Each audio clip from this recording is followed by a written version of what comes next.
Hey, everybody. Welcome to Win-Loss 101. You are viewing week 3 of this 6-week course teaching you how to pick a revenue problem and solve that revenue problem using the basic tenets, the basic practices of win-loss analysis. I am excited to be here today with two amazing Clozd employees. One is Braydon Anderson. He is the VP of operations here, and you were employee number 3? Yeah. Yeah. So you've been here since basically the good old days when it was a couple employees sitting in our CEO Spencer's basement. Yeah, it was just the 3 of us in the basement. Yeah, so you've been around the block. Kicking around, yeah. Yeah. So Braydon is probably one of the most well-rounded win-loss experts in our company. We're really excited to have him. And we also have Riley Thacker here with us. And she is an operations manager. And these two humans right now are responsible largely for reaching out to thousands and thousands and thousands of buyers, making sure that they book appointments with our consultants, that everything runs smoothly in that process. And your knowledge and expertise is going to help us a lot today as we talk about this subject, because this is, and for those of you who are tuning in live, or tuning in at all, this is in this 3rd week, this is the final week of homework assignments that you have to complete in order to claim your 3 free win-loss analysis interviews provided by our Clozd team. So pay special attention and do today's homework assignment, and then you can head over to winloss101.com and find out how to redeem those 3 free interviews, and you'll get a lot of other awesome bonus resources, many of which we're providing today. So a couple of quick announcements. Number 1, remember, if you're tuning in live, you can talk to us in the chat. We'd love to hear where you're watching us from. What city are you in? What company are you with? Just type in the chat, whether you're on YouTube or on LinkedIn. We'd love to hear from you. Just to double back, Win-Loss 101 is where you're going to find a lot of the resources that we're going to be talking about today. It's winloss101.com. Definitely go check that out.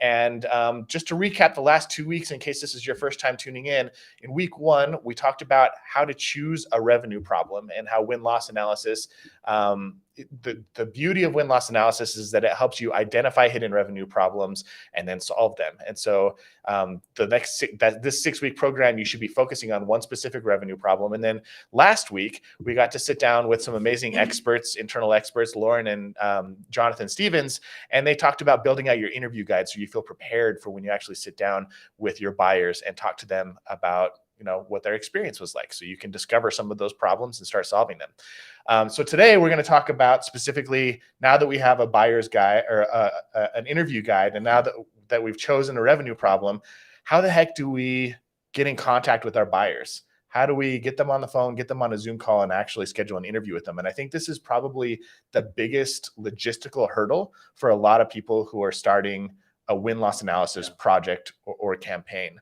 So I would love to start off with you guys just talking about where should our viewers, where should our participants in Win-Loss 101 start? Yeah. And I think to kind of add to that, Nate, this is probably one of the most underestimated aspects of running a win-loss program is the steps necessary to actually delivering the program, right? And I love the flow that you've done so far of identifying the problem, getting the interview guide, and now how do we get people to actually schedule these interviews that we're so prepared for now? So yeah, I think that's just a great caveat to understand is it is a decent amount of work, and we've implemented some processes over the years, and we do a lot of research around this. So we think we know what we're talking about when it comes to this stuff, so we hope to be able to shed some light if you're doing it yourself, or if you're going to utilize a third party to run your kind of program, then these should be great tips and tricks that we've learned both the hard way and the right way as we've gone through and run these programs for our clients. So let's say you've got somebody who's doing win-loss analysis for the first time, and they're like, okay, I am ready. I've got my interview guide. Yeah. I've got the problem I want to solve. Now I need to start reaching out to some buyers. What's next? Yeah. Where should they go to start finding the right people to talk to? Yeah. Totally. Riley, what do you think? Yeah. So, I mean, I would start with your CRM, right? Whether you use Salesforce, HubSpot, whatever system that you use, that's going to be your source of truth for finding, the buyers that have gone through your pipeline, understanding, who you should be reaching out to and be able to apply different filters and stuff based on the revenue problem you're trying to solve to identify the right contacts to then reach out to. Great. So what if they're a little bit nervous about the hygiene of their CRM? You're not alone. I think that's a pretty common thing. You can't use that as an excuse to not get started, though.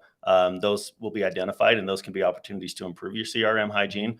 But yeah, it's going to happen for the most part. No CRM has perfect hygiene. So don't let that prevent you from actually getting started and going at it. Awesome. So, okay, I go to my CRM, I go to HubSpot, I go to a Salesforce, and do I pull all of my buyers? Like, let's start getting into the brass tacks of like, how many contacts should I have if I'm trying to do one specific project, and then maybe what you can do to find the right ones. Yeah, I think that's going to be dependent on a couple of things. One, what is the sample that you're actually looking for to solve the problem that you guys have alluded to in previous conversations? Like, you have a problem, not every single opportunity is going to help solve that problem. So you can start filtering and getting really specific to the contacts, whether it's like, maybe it's a region, or maybe it's an opportunity size, or maybe it's a product line that they were evaluating. So first identifying what are the filters to start narrowing it down. Then the other question is just how many interviews you intend to do, right? Like, if you're only intending to do 20 interviews, you don't need 10,000 opportunities to reach out to. Right. We'll talk about participation rates with this, but you want to be very intentional of how many interviews we're actually going to do, and then what qualifies for the sample that we're trying to solve for. It would be like where I would start. Yeah, if you only have bandwidth to conduct 5 to 10 interviews, like, you shouldn't be reaching out probably to everyone. You'll have too many interviews come through. So something to consider as well, just to add to what Braydon said, is make sure you do get a balance of wins and losses. Sometimes people are tempted just to reach out to losses because it's, a big pain point. They want to understand, what are the main reasons why I'm losing these deals so we can go and win more. But in order to really get a full comprehensive picture of, how you're doing as a business, and, you need to understand what you're doing well in order to win more as well. So make sure that you are reaching out to both wins and losses. We do tend to see a better participation rate for wins. So you might not have to reach out to as many wins as you do losses, but I would say make sure you do have a balance of both. Yeah. And the other thing I would say with that is, when it comes to like participation rates, that's going to be a big factor, right? Like, knowing how many people are likely to even respond is a big factor of how many you need to pull. For reference, if you compare this if we're talking specifically about interview feedback versus like surveys, if you get a 3 to 5 response rate on your buyers on a survey, you're probably amped out of your mind. Like, 3 to 5%. Really excited. 3 to 5%. Okay. I'm amped, right?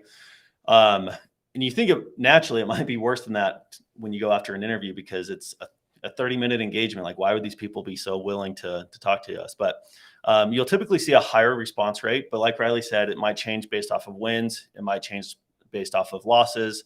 It changes by buyer persona as well. Like, who is your buyer? If you have a really technical buyer, they're not likely to talk to you. Like, they're a lot less likely, right?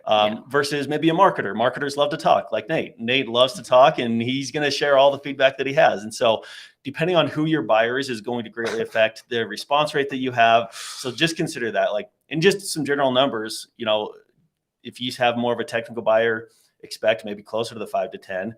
If you have maybe a marketer or some of those other different types of personas, you can expect 20 to 30%. And so consider that in the evaluation of how many names you even need to reach out to based off of those other factors. I love that you have me pegged just by my role. And it's so true. Sorry to stereotype there. No, it's good, man. I got somebody reached out to me yesterday, and I haven't been overly impressed with their software that we've been using, but they're like, hey, do you want to do a case study? And I'm like, yeah, absolutely. You want to give me a microphone? you want to highlight me? Okay, let's do it. So, yeah, that's totally true. It's interesting. You need to take into consideration some things like what's the personality type or the persona that you're reaching out to. It's hard to have a general participation rate that we can say, like, that you just have to consider these other aspects of who the buyer is, whether it's a win or a loss, where they're located geographically, like all of those things have. If you're interviewing like a database administrator, he's less likely to say yes than a content marketer. Yeah, totally. Absolutely. Yeah, that makes sense.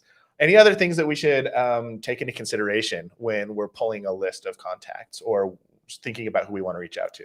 Yeah, I think something we haven't covered yet is understanding and taking into account the recency of deals that you are looking at, because you should probably have a time filter when you're pulling that data out of your CRM, because you'll want to take into account that people who evaluated your solution a really long time ago probably aren't going to remember very many details about their evaluation. You don't want to they talk to won't a buyer that's 3 years old? Are you yeah, kidding me? they're not going to have as much feedback Yeah. to share. So I would say 6 months is probably a good rule of thumb to make sure that they actually do have valuable feedback to share and they understand and remember the evaluation. Yeah, they'll be more likely to participate too if it's more recent. Yeah. And they'll have better data to provide. So yeah, 6 months is great. Obviously, even sooner than that is better. Like the best process is within a couple of weeks that the opportunity is closed, you're starting that outreach to them to try to get that feedback. But ideally, yeah, it's like ongoing. It's not just a one-time contact pull. Totally. And I'm assuming that you've got buyers who make it a little bit farther down the buyer journey, and like depending on the buyer and how far they make it through the process, especially if they're a lost deal, they might have different types of feedback. Like if they just talk to an SDR. Sure. If you get someone maybe in the discovery phase and that's all they got, like that might not be enough. That's not solving the problem you're looking to solve. Maybe it is. Maybe you're wanting to know why we lose so many people in the discovery phase. Those are great people to contact. So it comes back to the problem that you're really trying to solve of how far in the sales process they actually got that will influence who you should be going after, right? Like most people want later stage. Yeah. But again, maybe you're solving the problem. Why do we lose so many opportunities at discovery? Let's go hit all of those people and find out what's going on.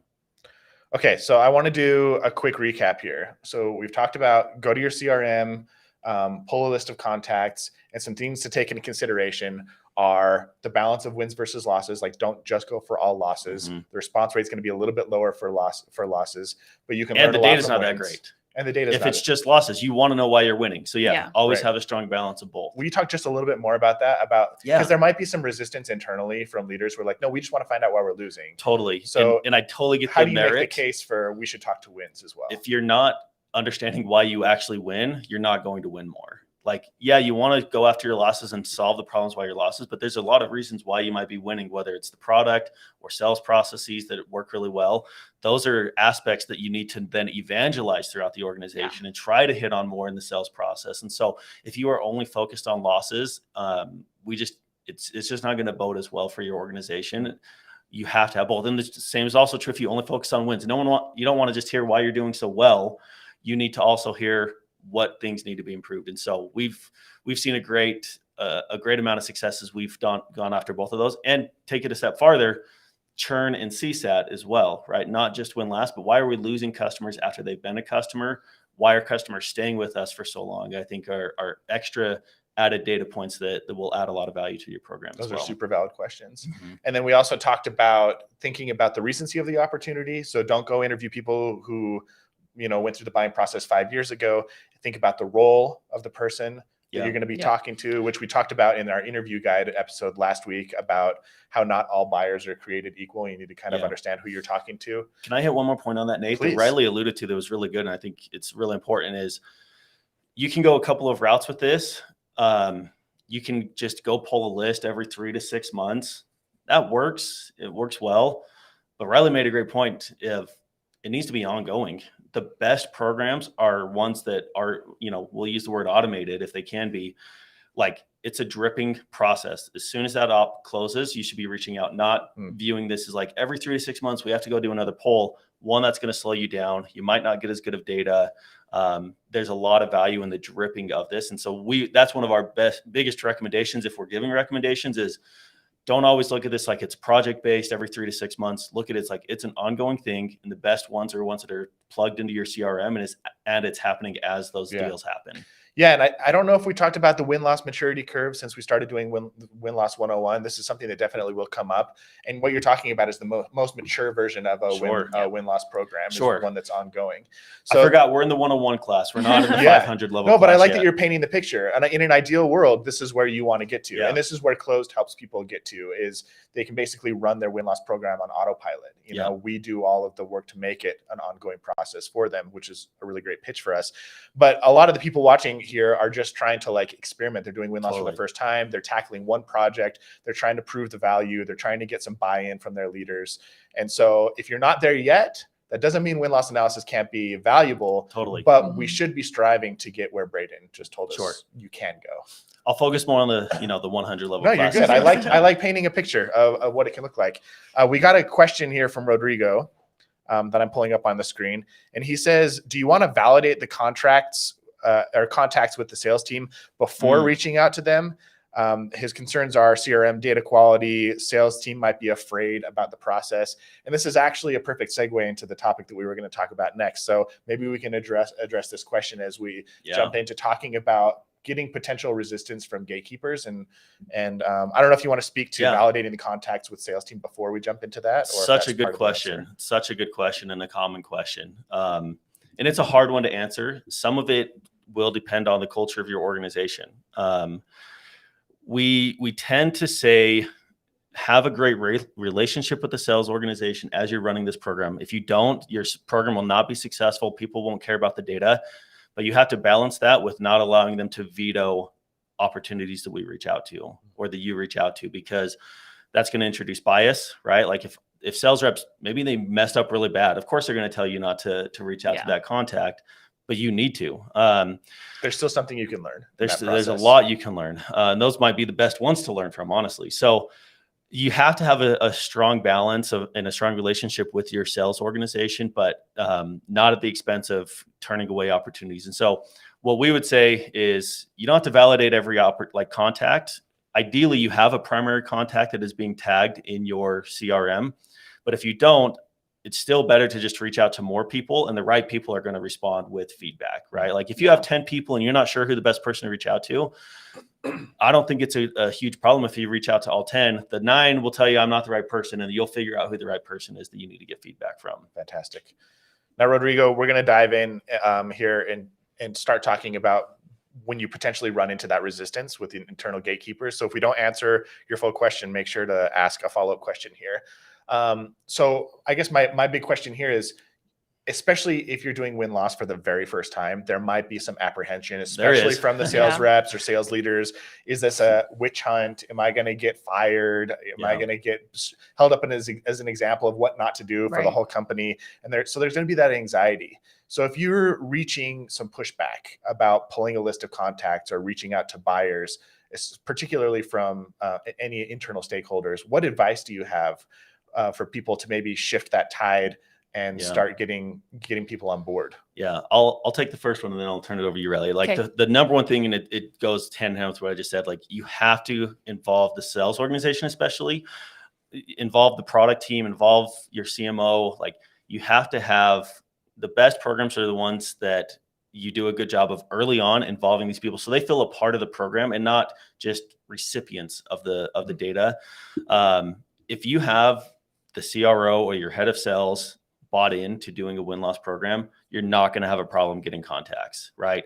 The sales rep that complains and whines that they're reaching out to their contacts will not be a problem. Now, that you should make sure you're monitoring and not reaching out maybe to current opportunities and things like that and have systems in place. But the more buy-in you have from senior leaders in the organization, that's step one to not have these issues, honestly. Like it will greatly minimize the amount of issues you have of getting contacts from people that might have a problem with it. So that's the first thing I would say. Totally. I think that makes it way easier. And then another thing I would add is making sure that they understand that this is something that can benefit them, right? Because they're afraid because they're worried that it's going to harm their career or their reputation or their future at the company with the feedback that's given.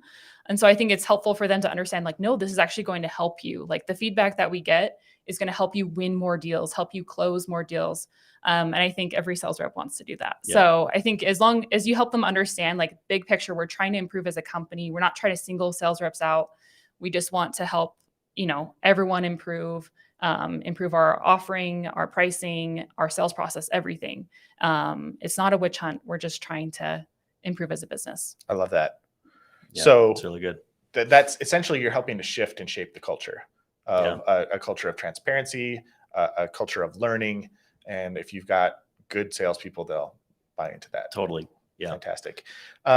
Okay. So we alluded getting really specific on the number of people that we should be polling, but just for somebody out there who's going, oh man, if I go to my CRM and I use all these filters, like I just want to know roughly how many people I should expect to have to reach out to book like 10 interviews.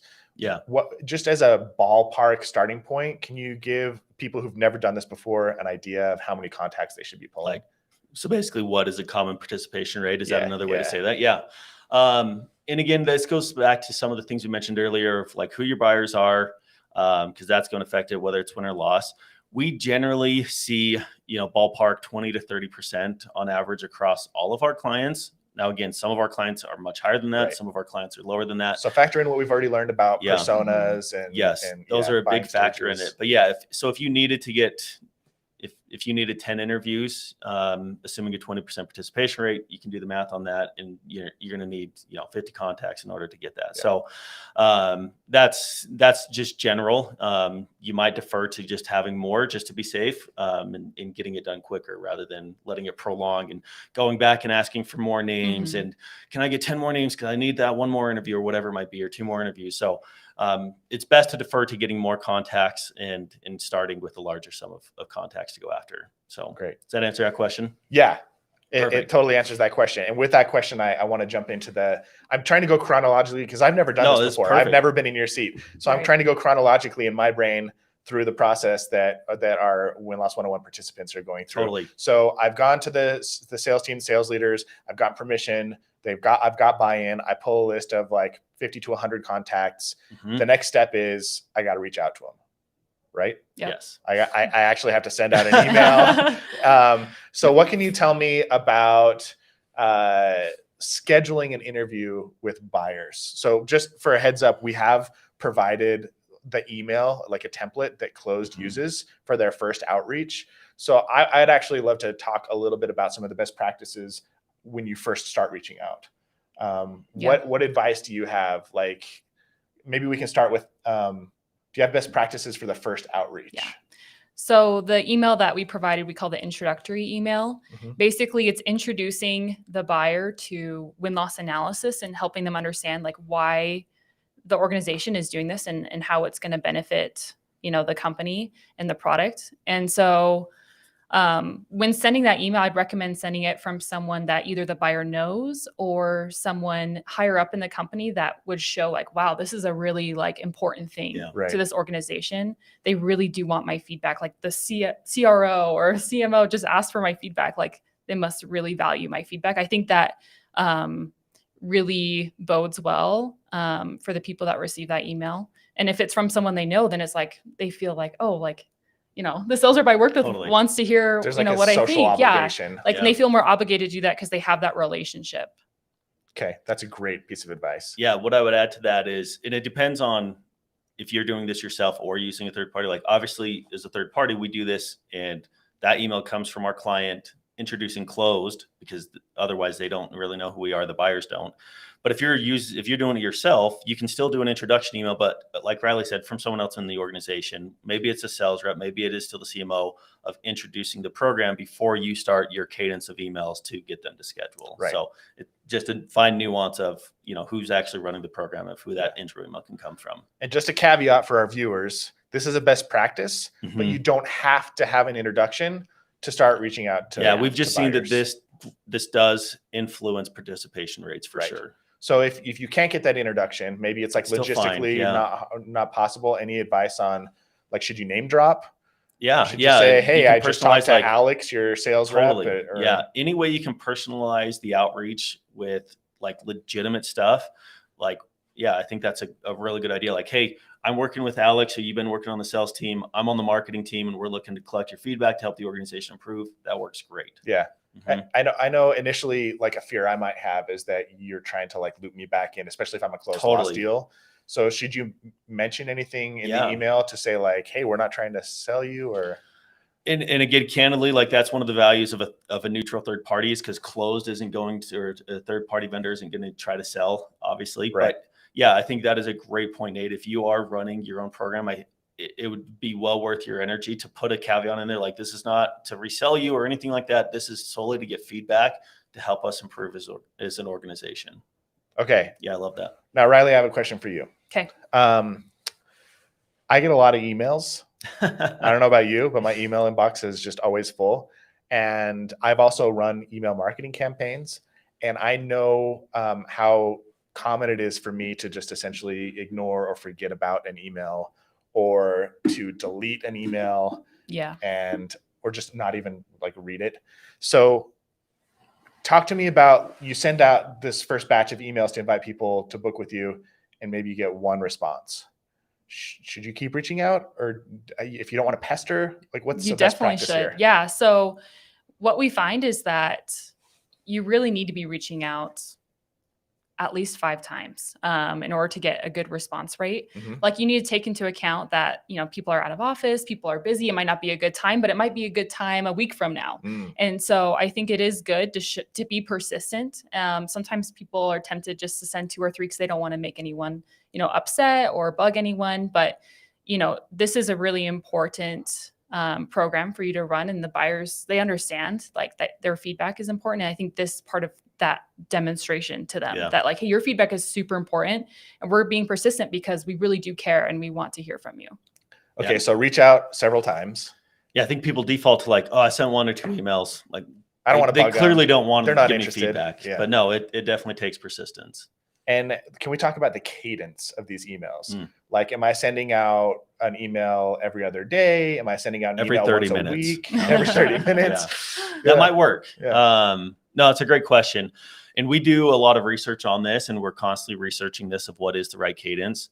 If you do 5 emails, that's typically going to be over the space of about 1.5 to 2 weeks for those 2 emails, or for those 5 emails in that situation. What we have seen is to have, 3 to 4 days between those, but there is value in having immediate emails following each other, like 1 day apart is an immediate reminder, has actually shown to have a lot of success for our programs. But then you have to balance out with not being annoying. And so that's where, 1 or 2 of those is fine, but the majority should be spaced 3 to 4 to 5 days apart from each other. Okay. That's really good feedback. So mix up the cadence a little bit, maybe a little bit closer together towards the beginning. And then space it out more. Our first 2 emails are a day apart. And then from there we space it out more. And the majority of our interviews get scheduled on the second email, or on the second email. Oh, that's good to know. So cool. So there's a little tidbit for you. Fantastic. So be persistent, but also be kind and understanding. Yeah. And what I do want to say, because that's a little counterintuitive, the most do schedule on the second. The third is where the third email is where we get the next most amount of interviews. So that's when you should not stop. Like keep going, and you're going to get in like a considerably more amount of interviews based off of those follow-up emails. Riley, any advice on what content to include in some of those follow-up emails? We gave them the introduction email, but just to give them an idea of how should you be following up? What should you be saying in some of those messages? Yeah, I think you can, you don't have to write a huge essay in every email. I think it does take a little bit of an explanation in that initial email, which is, if you look at it, it is a little bit longer just to make sure that they fully understand, what you're trying to accomplish. But in those follow-up emails, I think, reiterating that point, but also not being too repetitive is going to be important. And something I'll just add as well that we found has helped increase our schedule rates is to make sure that you are incorporating different methods of communication. Oh, I was going to ask about that. So our first go-to in B2B is email, but sometimes maybe they've left the company, or it went to their junk, for whatever reason you're not really getting in touch with them through email. Don't be afraid to reach out through calling, through LinkedIn messaging while the emails are being sent. We found is the most effective way to get people to actually schedule an interview. It's a good balance of outreach. It's almost like sales. Yeah. There's a lot of stuff that we've utilized from the sales process and prospecting that has bode well for us. Right. So all you marketers who were like, I don't want to go into sales, I can never do it. Now you're being faced with the reality that you might have to jump on the phone to some people, make some cold calls. That's funny. Now I want to actually hit a question. Rodrigo sent a follow-up question in that I think is really great. He said, do you want 1 buyer per meeting, or would it be better to have multiple buyers from the same client? This guy is really smart. He's thinking about things that I didn't really even good think questions. About. Yeah. So if you want multiple pieces of feedback from the same opportunity, which is great, right? Sometimes you have an economic buyer and you have a technical buyer. They both have great perspective that you want to get because they might have different points of views on why the deal was won or lost. We recommend doing those as separate interviews though. Having multiple people in one interview just there's no form, there's no flow, it just gets kind of useless data. Probably choose up your time too. Choose up time. One person's going to end up talking the whole time anyway, and then the other doesn't even get to give their input. And so yes, we do recommend if you need to, if you have like really complex, long sales cycles, that's usually when we've seen it work the best to have multiple interviews with the same opportunity. But we would recommend those as separate meetings rather than as one. Yeah, then you can get their real honest opinion instead of being influenced by the other person. Totally. Like, oh, well, they said that, so I disagreed. But yeah, there's going to be groupthink when you have them all in the same call. So if you really want honest, unbiased feedback, I'd recommend doing it separately as well. Great answer. Yeah. Now, for those more technical buyers, those people that you talked about who may be a little bit more reluctant to jump on a phone call, that aren't Nate, that aren't like eager to talk to you. Let me tell you all the things that I experienced. Do we ever can you talk a little bit about incentives? Because I know we do use incentives to kind of motivate people to jump on and increase those participation rates. Is there anything that we can share about how we use incentives? Yeah, it's a common debate or common question of like, should we incentivize? Does that bias the data potentially? And there's actually been a lot of academic research on like peer-reviewed type of research that suggests that when you do incentivize, it doesn't actually introduce bias into the results. So that's good to know. Now, especially with B2B buyers, I don't think that's going to be that just won't really be an issue.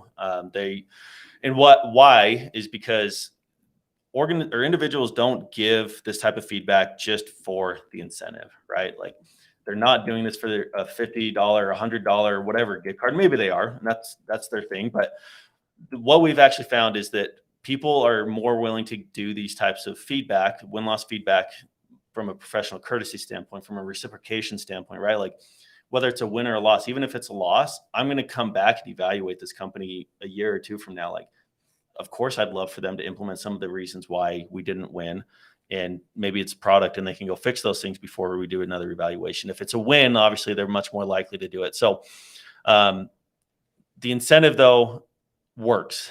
That's what I will say is when we don't incentivize in our reach out, the participation rates are considerably lower. And so while it's not the driving factor, it's an important factor. And similar to a lot of the things we've talked about today is like, the point of these, it's kind of a shotgun approach, is all of these things are aimed at improving the scheduling rate or the participation rate. This is another lever that has pretty significant impact. Yeah. So Riley, what types of incentives have you seen work the best?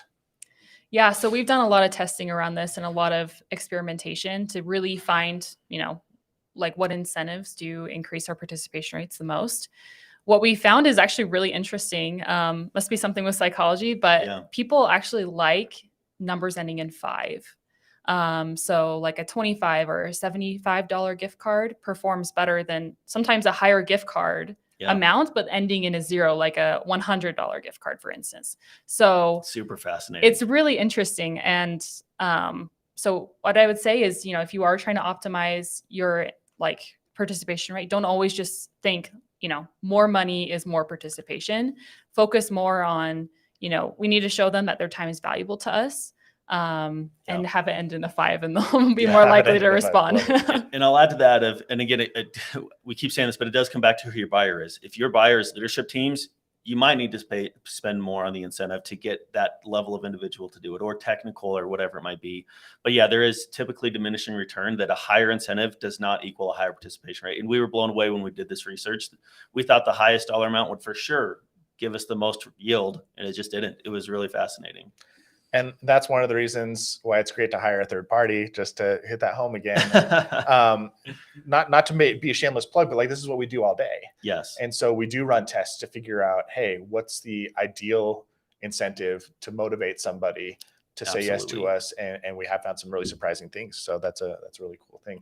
Totally. And once again, just to preface, if you're brand new at win-loss analysis, you're just doing a program and maybe you don't have budget to buy $500 worth of gift cards or whatever, it's not necessary. Mm-hmm. It helps increase participation rates, but you don't have to have a bunch of gift cards to send out to your buyers to run a successful win-loss program. Yeah. Again, it's an aid to help improve the amount of people you get to agree to an interview. It's not mandatory. In fact, most of the things that we've shared today are like best practices. It's a good, better, and best situation.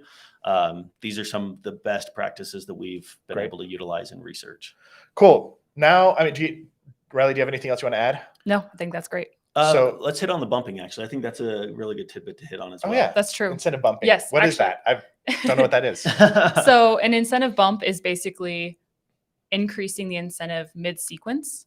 And so like initially you might offer, an X dollar amount gift card. Offer you $25. And then on email 3, like you're like, hey, like because we know your time is so valuable, we've decided to increase our incentive amount. We'll pay $50. Right. And people are... Sorry, 55. Right. Yeah. People respond really well to that. We do see like a significant bump in participation when we do bump the incentive as well. Cool. That's a great takeaway. Yeah. So Nat, the last thing I want to talk about, because I know a lot of people get hung up on the technical side of things when it comes to tactically implementing. Totally. Can we just talk about some of the tools that we use to automate and scale these processes? Yeah. So let's start, because we're already talking about gift cards. Do we use a specific service to like automate sending out gift cards and stuff like that? Yeah, there are a lot of solutions out there for automating the incentive process. To name a few, like Amazon has a great gift card solution. Tango Card is another one. Those are some of the more commonly used incentive ones that we've used through the history of Clozd at different times. And so, that will make your process infinitely easier in actually fulfilling the incentives, because the worst thing you can do is promise an incentive and then either not give it to them or even wait a long period of time to give them that incentive. That will leave a poor taste in their mouth. And so if you do incentivize, make sure you get it to them as quickly as possible. And these solutions will definitely help with that. Great feedback. Yeah. Great feedback. Let's talk about the actual scheduling now.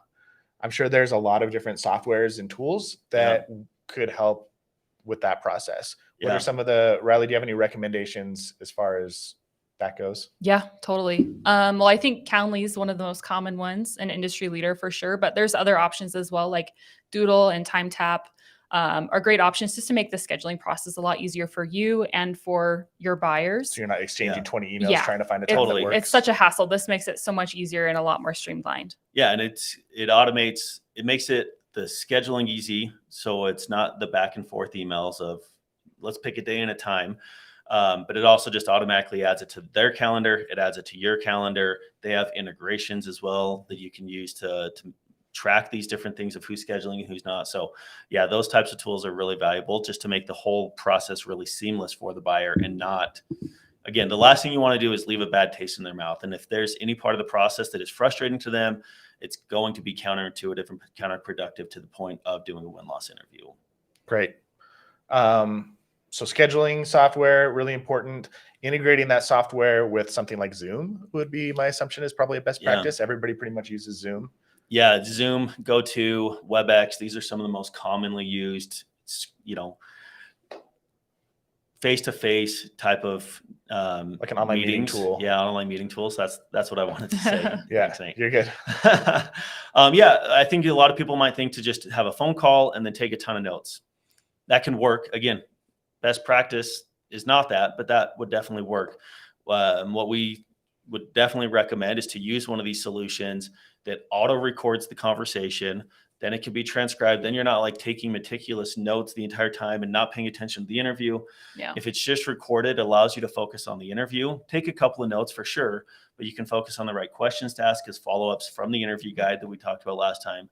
And so having it auto record is an important factor in that as well. I was just going to say that. Yeah. Like I've had that nightmare. Like I've recorded podcast episodes before and you have this amazing recording and then you look down and it's like, you have to do the whole thing again. Yeah. I forgot to hit record. It's the worst feeling in the world. So these solutions have the auto record option set up.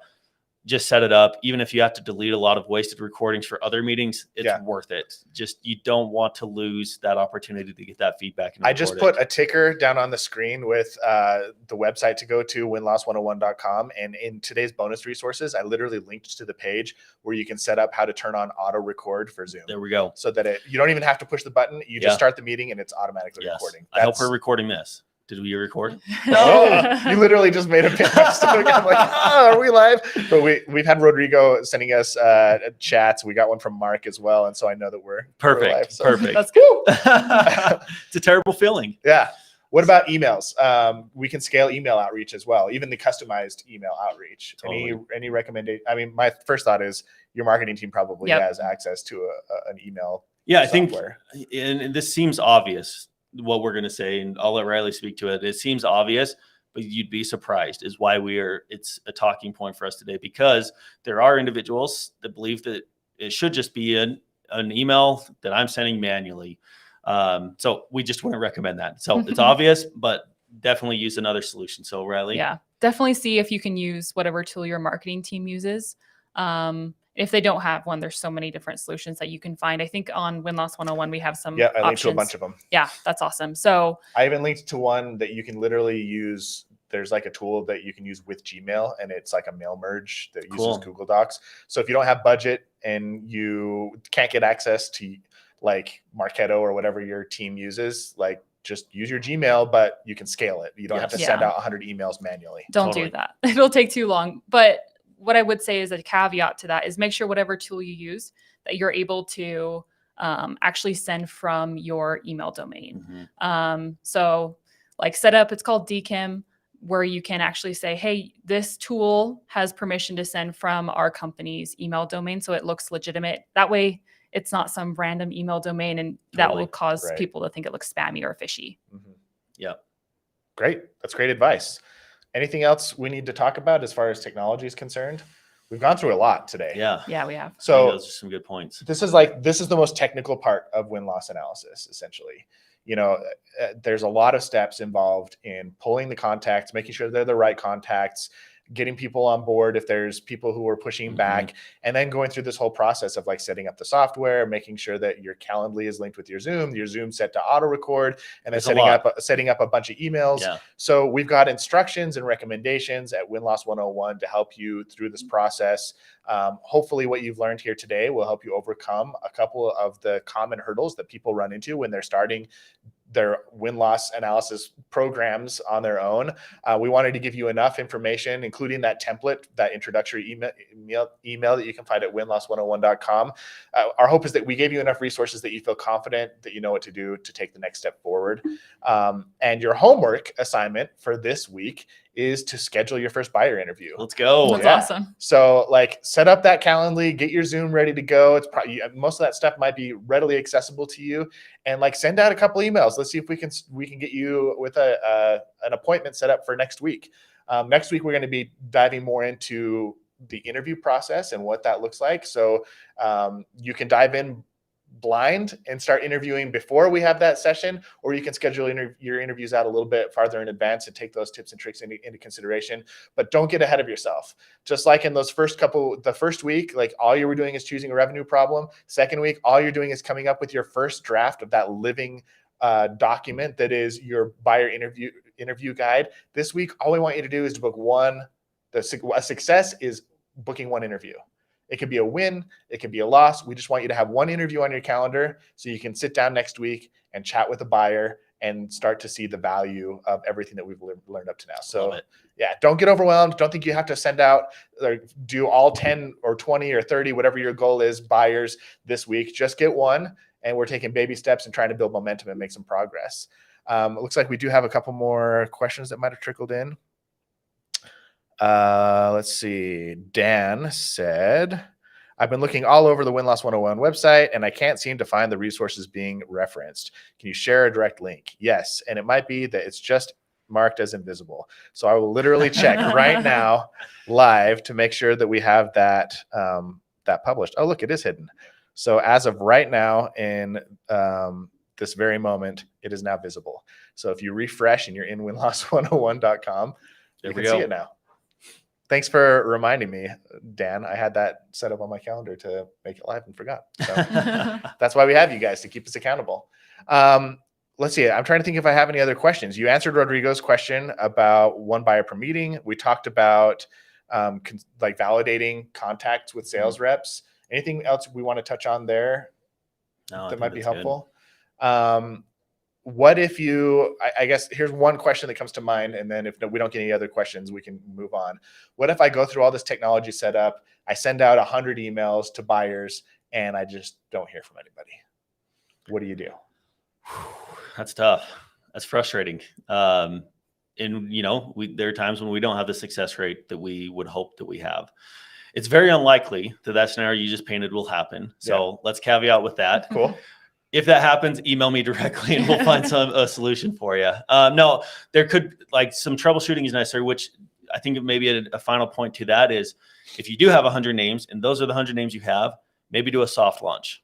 Send to 10, make sure all the systems are working and that something did come through, all the emails are going out. Advice. Go and schedule it yourself, send an email to yourself and make sure everything comes through correctly. So that would be like the first recommendation is before you send to your hard launch, send a soft launch include yourself in that, and you go through the whole process to make sure all the integrations are happening the way you expect them to.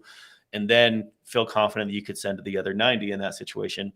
And then at that point, if you don't get anything, come and talk to me. We'll make it happen. I knew there was a reason I had to ask that question. That's a great answer. Yeah. Riley, any final takeaways that you have to share with people who might be scheduling interviews with buyers for the very first time? Just, I think the process can be daunting. So hopefully the tips we shared aren't too overwhelming. I would say, like I said, it was just best practices. So if you can't implement everything that we talked about, that's okay. Just take it one step at a time, do what you can. Even if it's not like the most perfect process, any feedback is better than no feedback. And just to be clear, we've improved over time. Absolutely. We've had to learn all these things on our own. Hopefully some of these things give you a kickstart, but our participation rates were much lower when we first started than they are right now. And we're going to continue learning things as well and improving. So don't be afraid. Have you guys ever heard of Adventure Time? It's a cartoon. Yeah. One of my favorite quotes is from Adventure Time. And he says, the first step to being sort of good at something is sucking at something. Yeah. And there's a lot of truth to that. Yeah. If you've never done this before, you might suck a little bit and that's okay. And so be willing to lean into it and suck so that you can become sort of good and maybe even become an expert. Absolutely. Yeah. So, I love it. Awesome. Well, thank you guys both for your time today, for your expertise. I learned a lot, having never gone through this process before, and I know our viewers are going to learn a lot as well. Make sure you tune in next week when we're going to dive into the nitty-gritties on how to be a really amazing win-loss interviewer. We'll catch you then.